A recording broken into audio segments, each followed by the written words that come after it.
Oke, selamat datang Bapak Ibu semua dalam edukasi siang hari ini bersama saya Geraldo dan partner saya Pak Adam Ibrahim Haji. Kali ini kita akan membahas mengenai tata cara untuk menetapkan stop loss yang benar itu seperti apa ya. Karena kita ketahui bahwa stop loss itu mempunyai peranan yang sangat penting dalam kita mau melakukan trading tentunya. Dan cara menetapkan stop loss ini adalah agar kita bisa terhindar dari loss yang tidak bisa kita minimalisir. Maka dari itu kita akan belajar langsung dari partner saya, Pak Adam Ibrahim Haji. Oke, langsung aja mungkin Pak Adam untuk sharing-sharing ke kita semua. Silakan Pak Adam. Oke, terima kasih rekan-rekan dan Pak Aldo. Kalau misalkan ada yang mau bertanya, silahkan tidak usah ragu-ragu dan tidak usah malu-malu ya. Baik rekan-rekan yang hadir lewat aplikasi YouTube, ataupun Zoom, ataupun Maxco Futures, jangan segan-segan untuk langsung bertanya ya. Namun sebelum itu, mungkin saya akan share terlebih dahulu ya terhadap apa-apa saja yang berpotensi menjadi market mover pada malam hari ini ya, sebelum nanti ke dalam sebuah materi. Kita tahu bahwa dolar kembali gagal tutup di atas 107 dan itu mengindikasikan adanya potensi profit taking ya. Pasca di hari kemarin kita mendapatkan data GDP yang relatif menunjukkan improvement yang signifikan ya, dari 2,1% naik 4,9%, which is ini merupakan nilai yang sangat-sangat besar kenaikannya, hampir double atau bahkan hampir triple ya. Dan ini sebenarnya dari sisi dolar itu sendiri, reaksi penguatannya hanya short lived saja atau hanya sementara, dan setelah closing market itu dolar indeks gagal menembus level 107 sehingga mengindikasikan adanya potensi profit taking yang akan terjadi di minggu ini ya. Apalagi nanti malam kita akan mendapatkan data dari sisi US itu sendiri berkaitan dengan aktivitas konsumen, di mana akan ada rilis data personal income, personal spending, PCE, dan juga Consumer Sentiment Michigan ya, yang akan rilis rentet dari jam 7.30 hingga ke jam 9 malam waktu Indonesia Barat. Secara proyeksi bahwa di sini core-nya PCE Price Index year on year itu bergerak turun dari 3,5 menjadi 3,4, bulanannya di sini juga bergerak turun. Untuk personal spending di sini relatif bergerak naik, untuk yang personal income relatif netral, dan untuk yang core PCE di sini yang bulanannya relatif bergerak naik. Tapi yang perlu kita highlight adalah aktivitas consumer. Karena data yang memberikan kontribusi terhadap inflasi adalah adanya aktivitas konsumen, di mana spending dan juga konsumsi itu meningkat, dan sejalan dengan itu, kalau konsumsinya ketat, maka inflasi di Amerika masih dalam potensi yang tinggi. Tapi kita bisa lihat di sini nilainya diproyeksikan akan turun signifikan dari 68, rilisnya 63, which is kalau misalkan angka ini rilis, maka dolar berpotensi close di bawah 106 atau akan ada potensi bergerak turun. Maka dari itu, siapkan plan rekan-rekan, tapi ada waspada nanti malam kalau misalkan data ini tidak mendukung untuk dolar bergerak turun, itu disebabkan karena adanya faktor eksternal berkaitan dengan peperangan di Timur Tengah. Kembali lagi saya tekankan, untuk melakukan trading di dalam bar indeks atau trading dengan US dollar, selain memperhatikan data ekonomi Amerika, kita pun perlu melihat dari sisi faktor eksternal, yang dalam kasus ini adalah berkaitan dengan peperangan antara Israel dan juga Hamas. Tentunya seperti itu. Apakah akan tereskalasi? Tidak ada yang pernah ada yang tahu. Namun yang kita bisa menjadi sebuah antisipasi, kalau perang ini tereskalasi ke negara-negara lain di Timur Tengah, maka dolar, gold, dan juga oil bisa berpotensi kembali menguat secara seragam atau secara bersamaan seperti itu. Tapi kalau misalkan tidak ada berita yang berkaitan dengan pemanas Timur Tengah, maka dolar indeks sejatinya ada potensi bergerak turun karena potensi profit taking yang disebabkan aktivitas konsumen yang menurun seperti itu. Oke, mungkin sudah cukup jelas dan nanti malam kita akan lihat reaksi pasarnya seperti apa. Tapi yang jelas sebenarnya tanggal 1 November nanti kita akan mendapatkan rilis event yang sangat-sangat ditunggu oleh investor, yakni FOMC meeting yang akan rilis 5 hari lagi di tanggal 1 November 2023. Dan secara proyeksi, dolar atau Fed di sini akan mempertahankan nilai suku bunga yang ada, yakni di angka 5,5% ya. Dan secara probabilitas cukup besar, 99,9%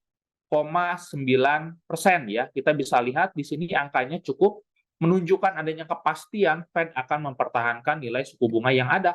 Walaupun di tengah outlook GDP yang meningkat, outlook inflasi yang meningkat, dan aktivitas konsumen dan pasar tenaga kerja yang masih ketat. Tapi perlu saya informasikan bahwa selama Fed mempertahankan suku bunga dalam jangka waktu yang lama, ada potensi dolar mengalami aksi profit taking di sepanjang bulan November bulan depan. Kenapa? Karena kita tahu bahwa di bulan Desember identik pasar melakukan namanya window dressing, di mana investor uang mengalihkan ke arah equity market. Sejalan dengan itu, adanya kapital out dari dolar atau dari cash ke dalam equity market. Jadi ada potensi dolar itu inisiasi perlemahannya bisa terjadi di bulan November mendatang.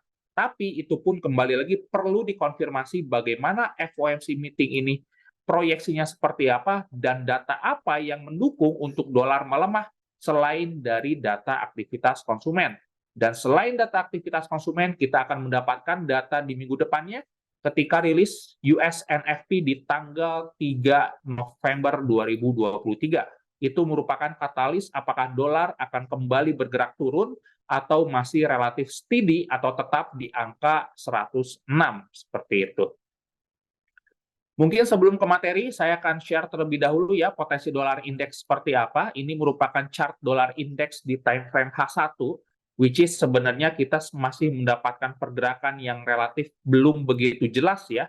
Sepanjang sepanjang Oktober ya, dari tanggal 1 Oktober hingga ke akhir Oktober ini ya, kita masih berada mendapatkan dolar itu relatif strength di angka 105, relatif struggle di angka 105 hingga 107.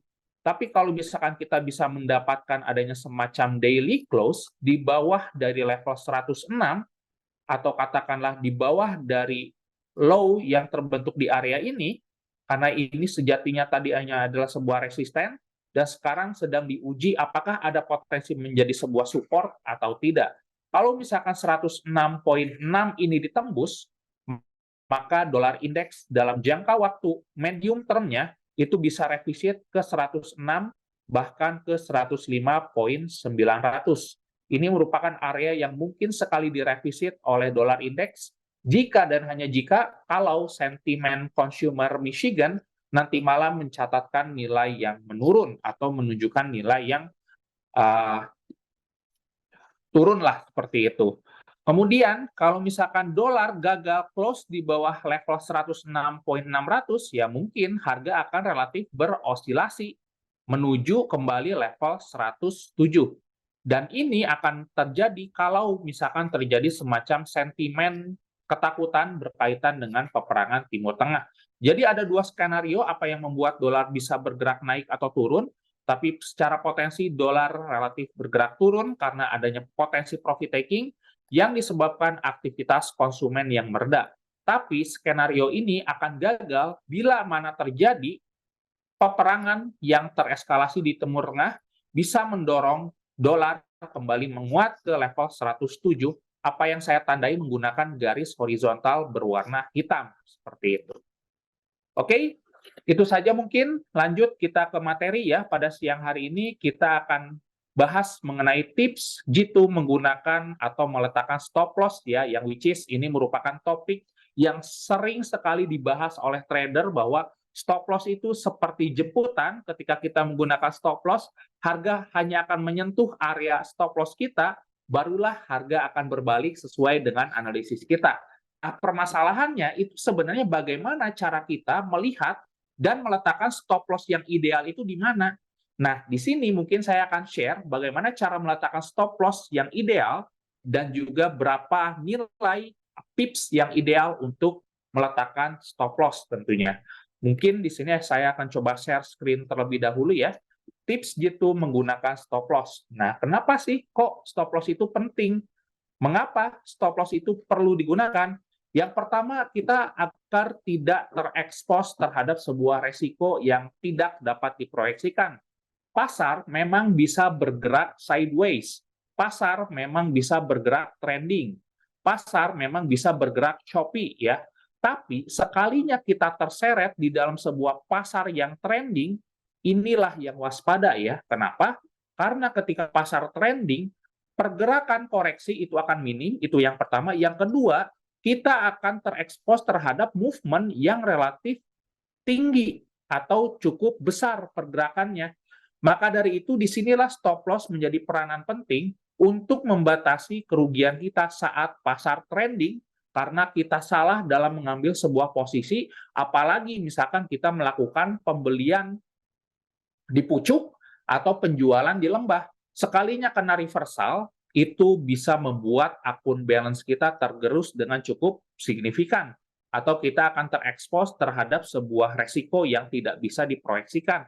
Nah, dengan kita menggunakan stop loss, kita sebenarnya dilatih untuk mengelola resiko dengan baik ya, karena ada sebuah tagline, do the best trade, money is secondary. Inilah yang paling penting di dalam sebuah aktivitas trading, baik itu trading di saham, baik itu trading di forex, baik itu trading di gold, ataupun aktivitas trading di aset yang lain. Stop loss atau batas resiko adalah sebuah hal yang diharuskan, karena itu yang bisa menjaga kita menjadi seorang profitable trader dalam jangka panjang, seperti itu. Mungkin di sini rekan-rekan sudah begitu paham dengan apa itu stop loss dan tujuannya seperti apa, tapi yang saya tekankan, stop loss yang ideal itu sebenarnya menggunakan level support ataupun level resisten tertentu. Kalau misalkan rekan-rekan memantau harga suatu aset, mungkin identik dengan level psikologi ataupun indikator teknikal sebagai batasan stop loss yang ideal. Nanti kita akan coba live analisis ya menggunakan trading view di pair gold dan juga GBP USD, proyeksinya seperti apa, apakah ada potensi seperti kedepannya akan menguat. Nanti kita akan lihat kalau misalkan akan mengambil sebuah opportunity, stop loss-nya di mana, reward-nya di mana, untuk kita sambil sama-sama belajar dan juga sambil praktek. Oke? Nanti let's see saja rekan-rekan, dan kalau misalkan ada yang mau bertanya, baik lewat YouTube, Zoom, silahkan tanya saja di kolom komentar, seperti itu. Kemudian, nah ini tips meletakkan stop loss sebenarnya menggunakan dua rekan-rekan. Yang pertama, menggunakan risk reward ratio atau menggunakan RR yang baik ya. Umumnya mungkin RR-nya adalah 1:1. Ada juga tuh ada yang menggunakan RR 1:2. Ada yang sampai lebih dari 2, 1:3 dan seterusnya. Ini menggunakan stop loss yang baik itu dengan menggunakan risk reward, katakanlah stop loss-nya 50 pips.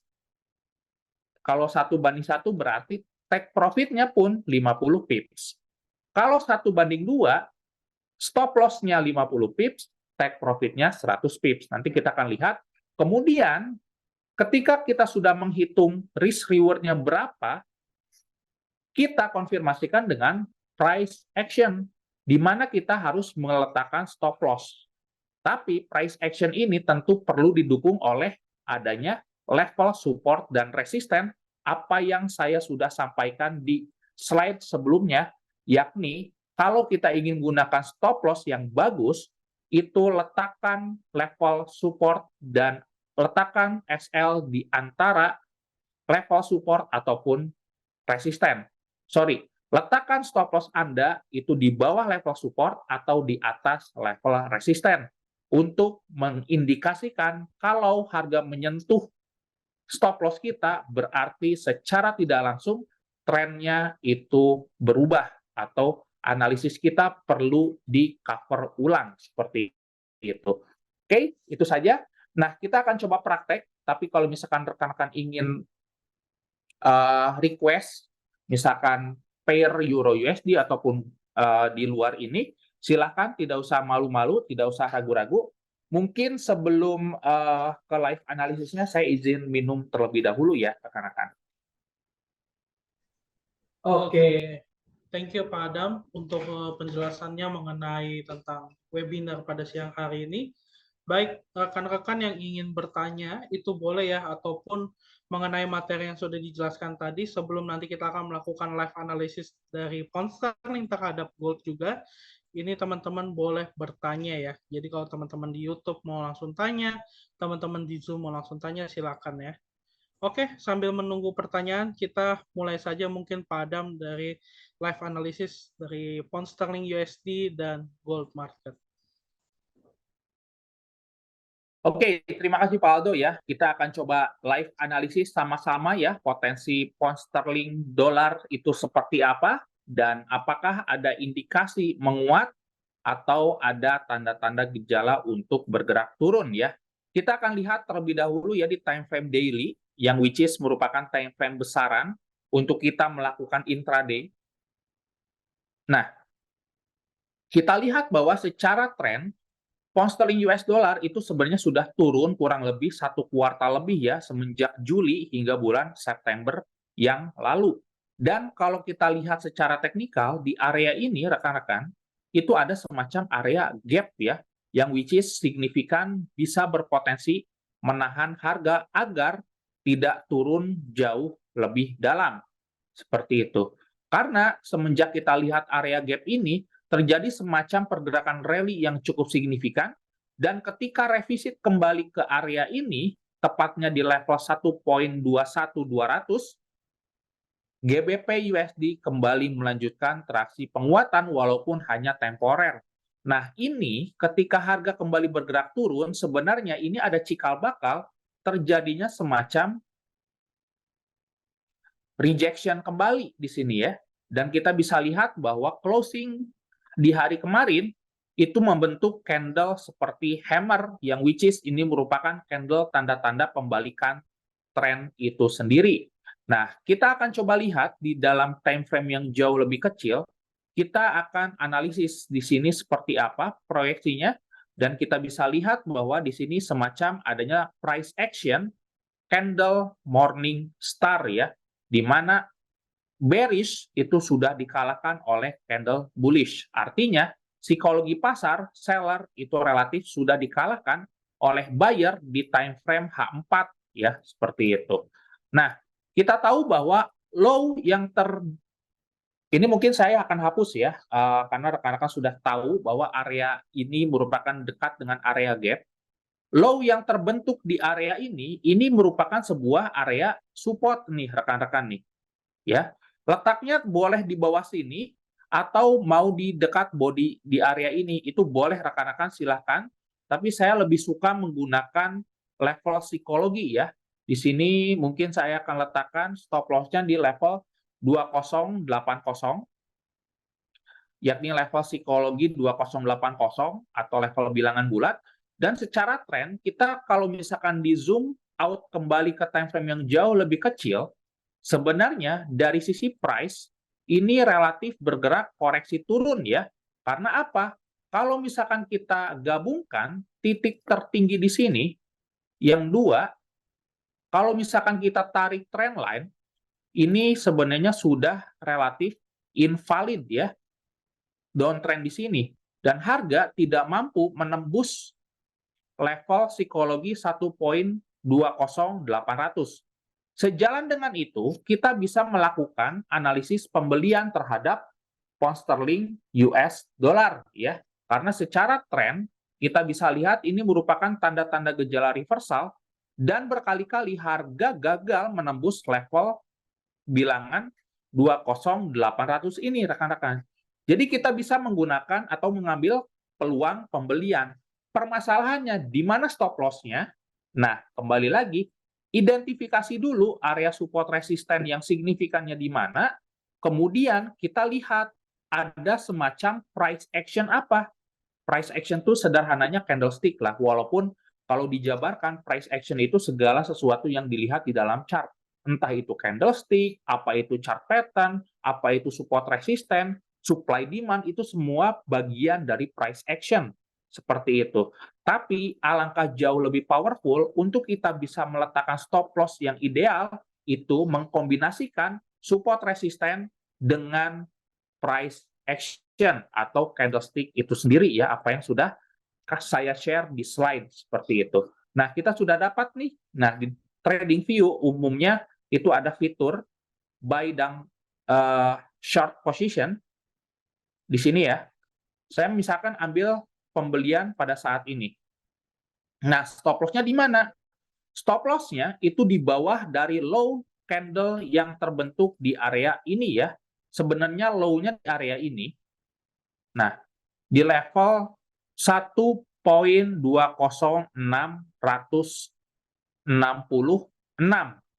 Nah, stop loss-nya diletakkan di area ini di bawah level psikologi support 1.20800. Nah, untuk reward-nya di mana? Misalkan 1:1 lah gitu ya di sini risk reward-nya, dan kalau misalkan kita lihat risk reward ini sebenarnya menentukan keberhasilan trading kita. Semakin risk reward kita besar, maka probabilitas atau win rate kita akan jauh lebih menarik ya. Misalkan kita memiliki risk reward 1:2, 5 kali trade, misalkan 3 kali loss, 2 win, kita masih dalam kondisi yang profitable. Rekan-rekan itu sudah lumrah lah, dan saya jamin sudah hafal berkaitan dengan risk reward.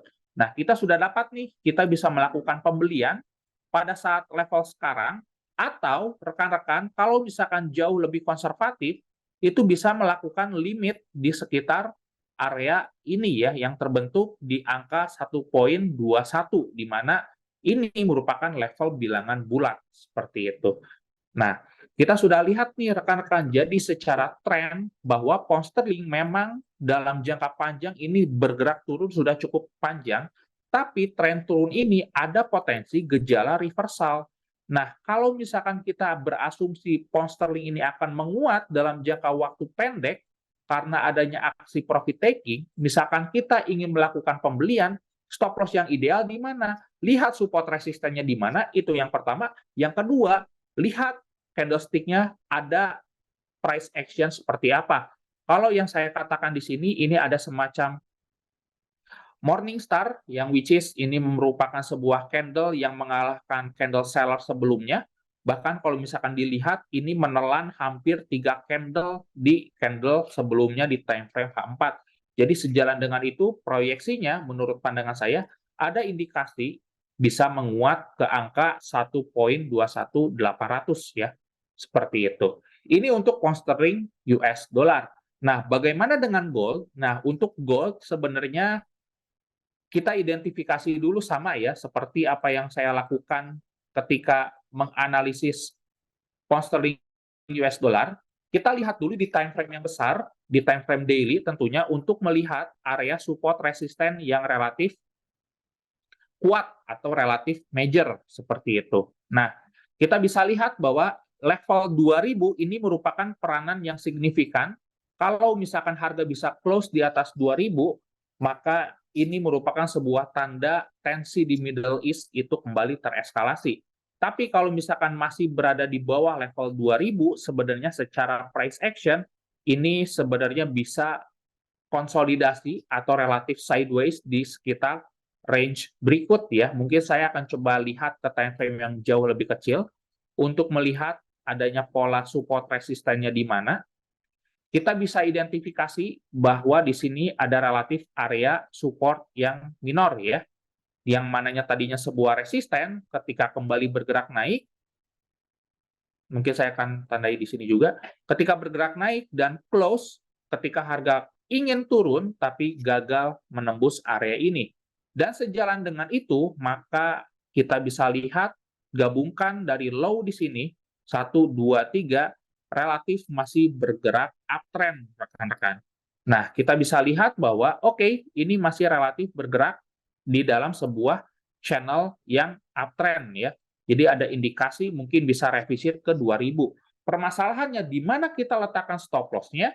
Kita mungkin gunakan time frame di H4 ya untuk melihat kira-kira stop loss yang idealnya itu di mana. Nah, kita bisa lihat bahwa candle di area ini itu membentuk candle hijau yang which is merupakan sebuah area di mana kita valid untuk meletakkan stop loss dalam jangka waktu yang pendek. Tapi saya jauh lebih ideal meletakkan stop loss itu di bawah dari candle yang terbentuk di level 1978, which is memang cukup jauh range-nya 100 pips. Tapi kalau misalkan rekan-rekan tidak begitu mentolerir jarak risk yang cukup besar, rekan-rekan alternatifnya bisa menggunakan candle yang hijau ini ya, candle reject, candle reject yang warna hijau ini. Mungkin saya akan coba hapus watermark dulu ya, supaya jauh lebih clear. Nah, candle hijau ini.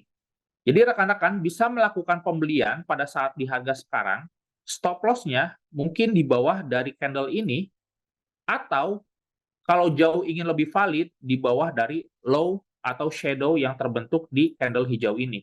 Ini preferensi, rekan-rekan mau menggunakan body atau shadow, tapi saya jauh lebih prefer untuk menggunakan body ya. Karena di dalam ini ada candle bullish juga yang which is sebenarnya masih relatif ideal untuk kita meletakkan stop loss di sini. Jangan relatif di bawah candle hijau ini ya, karena ini akan rentan terjilat doang rekan-rekan. Kita bisa lihat spike yang turun di sini, rekan-rekan kalau meletakkan stop loss di area ini hanya akan terjilat doang gitu ya. Dan harga kembali bergerak naik. Makanya saya lebih suka meletakkan stop loss di bawah dari candle hijau yang ini. Di angka 84. Seperti itu. Targetnya di mana? Ya samakan saja. Misalkan risk reward-nya 1:1 atau 1:2. Atau kalau misalkan rekan-rekan optimis bisa ke 2000, di sini bisa dapatkan risk reward-nya 1:3. Seperti itu.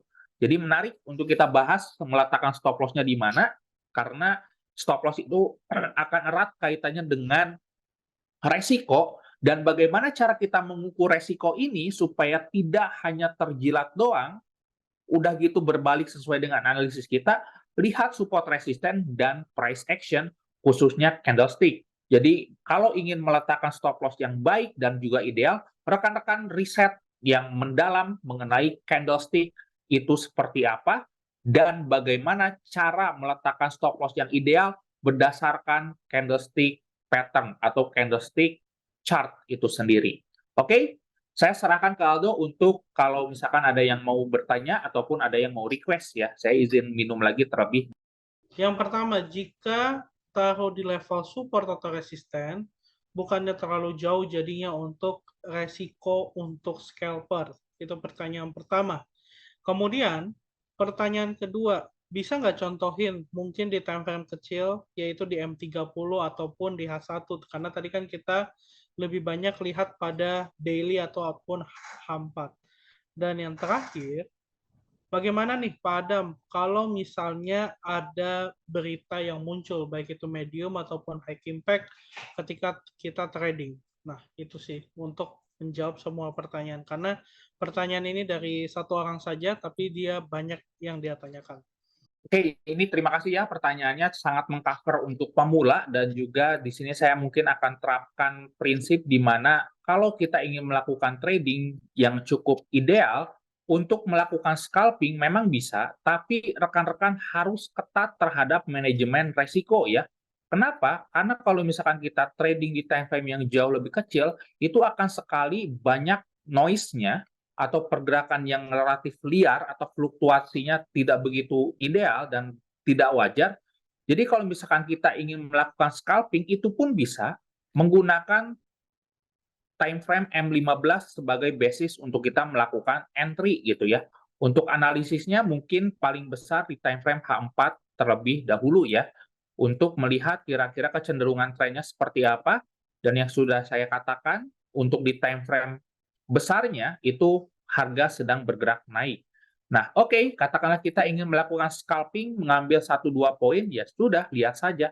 Nah, ini kurang lebih 1 menit lagi akan close ya, bentukan candle ini. Kalau misalkan kita ingin melakukan scalping, katakanlah candle di sini ditutup dalam kondisi yang hijau, kita bisa mengambil opportunity buy. Stop loss-nya di mana? Tentunya di bawah dari candle yang terbentuk hijau seperti ini. Jadi kurang lebih stop loss-nya itu hanya 3-4 poin ya, which is itu merupakan sebuah ya sangat wajar di gold loh ya. Ini PIF valuasinya cukup besar, jadi sangat wajar. Walaupun kita melakukan scalping, stop loss-nya itu kurang lebih 30 hingga 50 pips adalah suatu hal yang wajar karena PIF valuasinya relatif besar. Nah, kita sudah melihat bahwa bentukan candle-nya adalah sebuah candle bullish. Dan kita bisa lihat bahwa di sini ada technical pattern yang berpotensi membentuk semacam bullish flag ya. Karena di sini ada tiangnya, ini ada correction-nya, katakanlah ini sebuah valid low, maka ada indikasi untuk bergerak ekstensi naik seperti itu rekan-rekan. Jadi scalping pun bisa, tapi rekan-rekan perlu ketat dalam memanage resiko ya. Dan rekan-rekan juga harus siap untuk merasa katakanlah oke, saya cuma terjilat doang, udah gitu harga berbalik lagi. Karena akan banyak sekali shadow ataupun candle-candle fluktuasinya sangat-sangat besar secara range itu sendiri. Mungkin sudah cukup jelas ya pertanyaan yang pertama. Kemudian pertanyaan yang kedua itu berkaitan dengan news ya. Nah, untuk news itu sendiri sebenarnya saya tidak merekomendasikan untuk entry di time frame yang kecil ya. Saya lebih sarankan untuk minimum entry di time frame H1, which is ini merupakan time frame yang begitu ideal untuk intraday ataupun untuk mereka yang melakukan swing trading ya sebenarnya, walaupun di time frame H1. Nah, katakanlah oke, nanti malam kita akan mendapatkan rilis data Michigan dan juga core PCE atau PCE lah ya, dan juga personal income maupun spending. Oke, kita identifikasi dulu apakah kita akan menjadi seorang buyer atau kita ingin menjadi seorang seller. Kita harus mengambil satu pihak terlebih dahulu. Kalau kita sudah tentukan, kita akan menjadi seorang buyer, katakanlah, sudah, kita entry-nya di mana, kemudian stop loss-nya di mana, take profit-nya di mana. Dan juga sebaliknya, kalau kita ingin menjadi seorang seller, letak stop loss-nya di mana, take profit-nya di mana, entry yang idealnya di mana. Ketika rilis data ini terjadi, ya sudah, tinggal trailing saja posisi yang sudah dibangun, gitu. Istilahnya, melakukan pricing in atau trade before the news, seperti itu. Nah, tentu di dalam harga pasar, kalau misalkan kita ingin membangun sebuah entry ketika rilis data event yang penting, rekan-rekan perlu memikirkan akan terekspos oleh dua hal. Yang pertama adalah spread yang melebar dan juga kena slippage. Ketika entry loh ya, akan terekspos oleh slippage ataupun spread yang melebar. Jadi, kalau misalkan ketika news itu besar rilis, saya sarankan kalau rekan-rekan sudah yakin, bangun posisi sebelum news itu rilis, entah 1 jam sebelumnya atau beberapa jam atau bahkan 30 menit sebelum news itu rilis, barulah rekan-rekan identifikasi areanya. Katakanlah sekarang anggap saja jam malam ya, anggap aja sekarang jam malam, di pasar gold kita mendapatkan bentukan harga seperti ini. Oke, saya memproyeksikan misalkan nanti malam Michigan-nya akan turun. Berarti kan misalkan katakanlah Bedford dolar sehingga goldnya akan bergerak naik. Ya sudah, dari situ rekan-rekan lihat saja teknikalnya seperti apa, identifikasi support resisten berdasarkan candlestick-nya seperti apa, entry kemudian tinggal trailing saja. Seperti itu. Clear ya? Jadi sebenarnya untuk melakukan trade before the news, mengkombinasikan support resisten, menggunakan stop loss, jadi disarankan itu dibangun posisinya menjelang atau sebelum news itu rilis. Tapi rekan-rekan pun perlu menentukan rekan-rekan ingin menjadi seorang buyer atau menjadi seorang seller. Sehingga rekan-rekan akan memiliki pendirian kalau misalkan analisis kita salah, harga berbalik, maka itu ada suatu hal yang perlu kita koreksi. Tidak berharap, tidak memicu semacam ketakutan atau bahkan sampai terseret posisinya. Seperti itu. Mungkin sudah cukup jelas ya pertanyaannya. Mungkin ada pertanyaan yang belum dijawab. Oke, semuanya sudah terjawab ya, dan mungkin belum ada pertanyaan kembali. Belum ada pertanyaan kembali. Oke.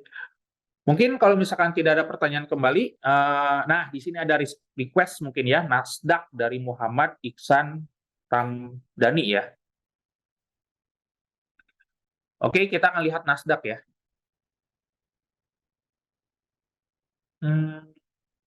Sebentar, saya coba.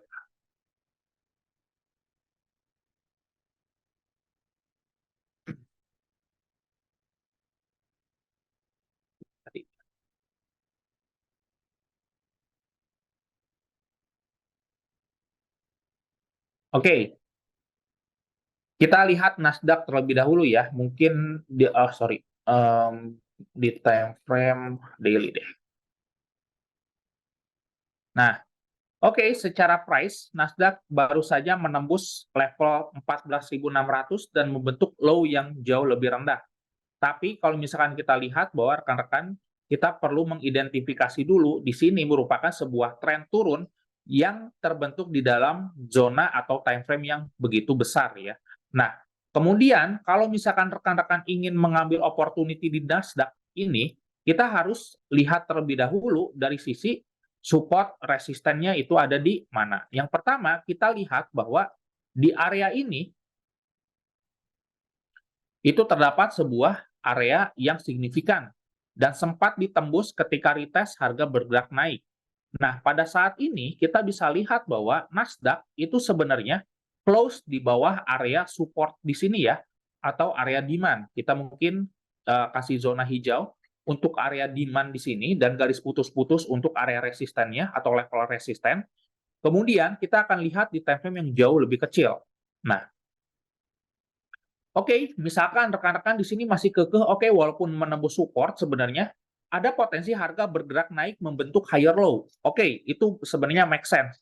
Tapi yang rekan-rekan perlu waspada atau yang perlu lihat, harganya ini masih relatif di bawah area support. Jadi kalau ingin melakukan pembelian, rekan-rekan harus terdapat menemukan break high ini terlebih dahulu.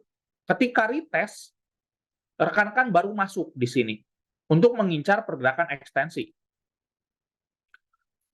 Untuk mengambil opportunity pembelian, karena saya yakin banyak yang ingin melihat mengambil pembelian di area ini ya, karena kita sudah bisa mendapatkan adanya lower low dan ada potensi koreksi membentuk higher low atau high yang jauh lebih rendah. Tapi yang perlu rekan-rekan waspada, kalau ingin mengambil pembelian, harus ada area yang di break terlebih dahulu, kemudian retest, barulah rekan-rekan masuk. Nah, kalau misalkan ingin masuk sekarang, apakah bisa, Pak Adam? Bisa, gitu ya. Dengan catatan, stop loss wajib diletakkan di bawah area ini. 14.050. Seperti itu. Oke? Nah, kita bisa letakkan pembelian di sini, tapi ini pun pembeliannya terlalu agresif ya. Jadi kecilkan lotnya atau resikonya supaya tidak terekspos terhadap sebuah penurunan lanjutan seperti itu. Letakkan stop loss-nya di bawah area low yang terbentuk di dekat angka 14.050. Targetnya di mana ya? 1:1 bisa gitu ya. Atau 1:2 di area ini. Nah, dekat dengan area ini. Seperti itu. Mungkin sudah cukup jelas ya Pak Rizky untuk Nasdaq-nya seperti apa, dan potensinya sebenarnya ada indikasi bergerak naik, karena ketika dolar drop, itu identifikasi kita bisa lihat equity market, khususnya Nasdaq, bisa bergerak rebound. Tapi kalau ingin jauh lebih konservatif, break, retest, baru masuk. Tapi kalau misalkan ingin entry sekarang, kecilkan resikonya, karena secara struktural masih belum ada level yang ditembus, seperti itu. Belum ada benteng yang ditembus, seperti itu. Oke, mantap ya. Ada yang mau bertanya lagi? Oke, kita akan lihat Hang Seng ya, karena kita tahu bahwa kalau untuk melakukan trade di Hang Seng ini menarik untuk kita lihat karena secara price harga itu gagal menembus level 17.000 dan di sesi 2 tadi membentuk sebuah candle yang sangat-sangat solid ya, candle yang relatif cukup besar atau Morubozu di sini ya. Kalau rekan-rekan sudah hafal mengenai candlestick pattern. Nah, secara harga pun ini sudah membentuk sebuah uptrend. High, low, higher high, higher low, higher high, dan apakah ini cikal-cikal bakal menjadi sebuah higher low? Nah, itu merupakan sebuah potensi. Nah, akan tetapi rekan-rekan perlu waspada ya, walaupun ada resisten di sini, lihat bentukan candle hijau ini ada tanda-tanda untuk bisa melakukan penembusan. Bahkan bisa terekstensi naik loh, kalau menurut pandangan saya. Mungkin saya akan coba ukur menggunakan Fibonacci. dari high yang di sini ke low yang terendah yang ada di sini, level 161.8 itu di sekitar 17.600 di area ini ya. Nah, ini pengukuran menggunakan Fibonacci ya. Kalau misalkan kenaikannya di sini terekstensi, bisa ke 17.600 seperti itu. Nah, oke, kita sudah bisa lihat ada candle yang besar di sini. Kemudian kita bisa menggunakan melakukan pembelian, stop loss-nya diletakkan di bawah sini atau jauh lebih ideal di bawah low yang ada di sini. Nah, atau kalau misalkan rekan-rekan, aduh resikonya terlalu besar nih, ya sudah, turunkan saja untuk menggunakan limit atau lot-nya di sini dikecilkan seperti itu. Walaupun memang secara probabilitas di sini ada potensi bergerak naiknya cukup besar karena didorong oleh struktural yang sudah bergerak naik dan juga candle hijau yang dekat dengan area resisten ini mengindikasikan adanya sebuah penembusan seperti itu. Apalagi kalau misalkan kita belajar mengenai chart pattern, di sini ada semacam pergerakan pattern inverse head and shoulder yang sudah valid. Ini merupakan sebuah area di mana pembalikan tren itu mungkin saja terjadi seperti itu. Oke, sudah cukup jelas ya. Mungkin ada lagi yang mau ditanyakan sebelum ditutup? Terima kasih untuk Bapak Ibu yang sudah hadir pada kelas webinar hari ini. Dan jangan lupa untuk Bapak Ibu like dan subscribe channel ini dan share ke teman-temannya semua agar Bapak Ibu bisa mendapatkan seputar mengenai trading harian ataupun market update dan market outlook di hari Senin. Dan tentunya materi webinar di setiap hari Jumat jam 2 siang selama 1 jam ke depan. Oke, mungkin itu saja dari saya dan saya pamit undur diri dan partner saya Pak Adam Ibrahim Haji dan sampai jumpa di minggu depan. Introducing our new products, Netflix and Tesla. Join us in shaping your financial future. Available now at Mexico. Trade now.